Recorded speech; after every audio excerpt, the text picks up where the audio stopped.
Now, before I get started, I do want to kind of touch base on exactly what misconceptions have been created in this day and age in video production. The first being that anyone can do this. That's not true.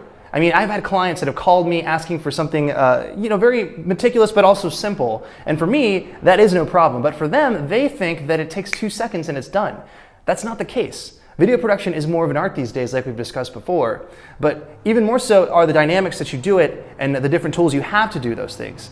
The gear that you use on set, the software that you use while you're doing it, and then the tactics you use and the shortcuts that you actually make happen while you're making this tangible product for your client. That's all important, it's all relevant, and it doesn't take 2 seconds. It takes rendering, it takes outputting, it takes fixing, cropping, resolution setting, and things of that nature. And if you don't know what you're doing, you're going to get lost. Now, there is the misconception also that anyone can buy a camera, and this is very true. You can buy a $200 camera right down the street at your local gear shop or your local camera shop.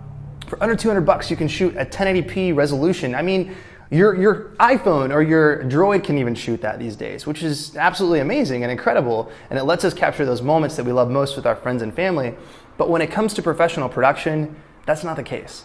So don't think that because people say this is an easy and a joke of an industry, that that's true, because it's not. So that's why we're here today, to break down all the aspects of video production, not just the HD image, because anyone can do that these days, but more so how to process your footage properly, what kind of resolutions there are, what optimal resolutions to work with, how to render them out in certain software depending on the software you're using, what kind of light kits you want to use, what kind of microphones you should use depending on the setting or the environment that you're trying to shoot. All of these things, they're important, they matter, and they're going to be taught today.